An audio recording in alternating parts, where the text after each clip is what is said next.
ովքեր են կողմ Հոգևորականներին բերման ենթարկելու ձերբակալելու գործողություններին զուգահեռ ազգային ժողովի կրթության հանձնաժողովում իշխանականները կողմ քվեարկեցին Մայրաթորի շողակաթի դեմ օրենսդրական նախաձեռնությանը։ Հեղինակներ ՔՊԱ-ական Սիսակ Գաբրիելյանն ու Թագուհի Ղազարյանն առաջարկում են հանրային հեռարձակողների թիվը 1-ով կրճատել։ Թեև նախագծում անուն նշված չէ, բայց նրանք խոստովանում են, որ հենց հոգևոր մշակութային ու կրթական շողակաթը նկատի ունեն։ Թիրախային ասում եք, որ այո, սա ուղղված է շողակաթի դեմ։ Իսկ ես կարող եմ ավելացնել, այո, սա ուղղված է հայ առաքելական եկեղեցու դեմ թիրախավորված պայքարի, ես կասեի, ասպատակության շրջանակներ։ Ինչ վերաբերում է պետության դեմ եկեղեցու ասպատակությանը, ես դա չեմ մեկնաբանի, շնորհակալություն։ Գործող օրենքով պետական միջոցների հաշվին հեռարձակվում են հանրային հեռուստաընկերությունը, լրատվական ալիքն ու շողակաթը։ Գրականագետ Ղազարյանն ու նախկին լրագրող Սիսակ Գաբրիելյանը հիմնավորում են, թե երեքի դեպքում միջոցները արդյունավետ չեն ծախսվում։ Դիտումները ցածր են, որակը նույնպես։ Օրենքը փոխելու ու միջոցները արդյունավետ ծախսելու դեպքում նրանք դրական ակնկալիքներ ունեն։ Տասնամյակներ շարունակ առանց մրցույթի գումար տրամադրելը համարում ենք անարդյունավետ։ Դա դրական չի ազդում ոչ բովանդակության, ոչ որակի վրա։ Ինչ հիմքեր եւ ուսումնասիրություններ ունեք պնդելու, որ երրորդ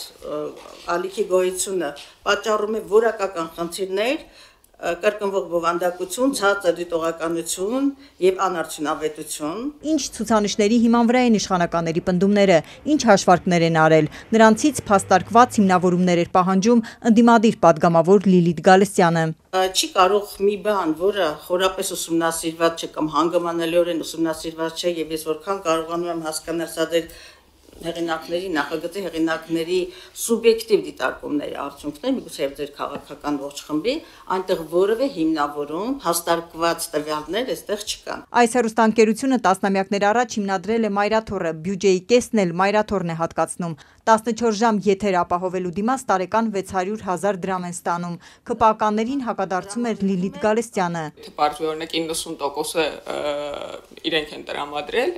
եկեղեցու դրամական միջոցներից, դա նշանակում է, որ առաջիկա, այսինքն մեծ հաշվով բան չի փոխվում եւ առաջիկայում իրենք կարող են մասնակցել մրցույթով այդ սլոթին եւ վերականգնել իրենց հեռարձակման հնարավորությունը։ Ես չեմ կարծում, որ ամբողջ հանրություն պետք է դրա համար վճարի։ Փաշինյանի թիմակիցները շողակաթի բովանդակությունն էլ չեն հավանում։ Ալիքը որակում են կրոնական ու դժգոհում, որ ազգային փոքրամասնությունների համար հաղորդումներ չունեն։ Այս այն ուրեմն աղյուսակն է, որը զետեղված է հանրային ուրեմն հաշվետվության մեջ, որին թերահավատության վերաբերվեց Տիկին Ղազարյանը, որտեղ այսպիսի համամասնություն կա 18% գիտահանրամատչելի ուսումնական գեղարվեստական վավերագրական կինոնկարների թիվը 18% են, ուսումնական եւ այլ հաղորդումները ուրեմն 11, մանկականները 14, երաժշտականները 14.1, հոգեվոր հաղորդումները 15, մշակութայինները 26, հոգեվոր մշակութայինը 5.5։ Պետության պոզիտիվ առաքելությունն է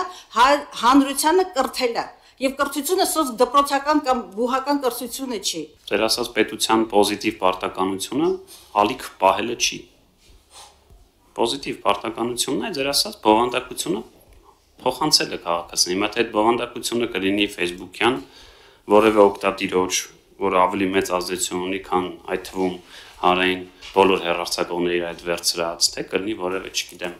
մի կազմակերպության մշակութային տուրերի կամ կրթական տուրերի միջոցով, այդ արդեն ընտրության հարց է։ Շողակաթի թեման խորհրդարանում սկսեց եռալ անցած տարվանից, երբ Բագրատ Սրբազանը Տավուշից Երևան էր գալիս Փաշինյանին վարչապետի աթոռից հեռացնելու։ Շողակաթի դեմ նախագիծը առաջիկայում կքննարկվի լիագումար նիստում։ Եթե օրենքն ընդունվի, այդ փոփոխության դեպքում մշակութային ու կրթական բովանդակության տարածումը հանրապետական ծածկույթ ապահովող հանրային մուլտիպլեքսով այլևս երաշխավորված չի լինելու։ Դիրքորոշում է հայտնել հանրային հեռարձակողի խորհուրդը։ Խորհուրդը կարևորել է մշակութային ուղղվածության առանձին ծրագրի հեռարձակումը հանրային մուլտիպլեքսի միջոցով։ Մասնագիտական խորհրդի այս դիրքորոշումն էլ չի կանգնեցրել իշխանականներին։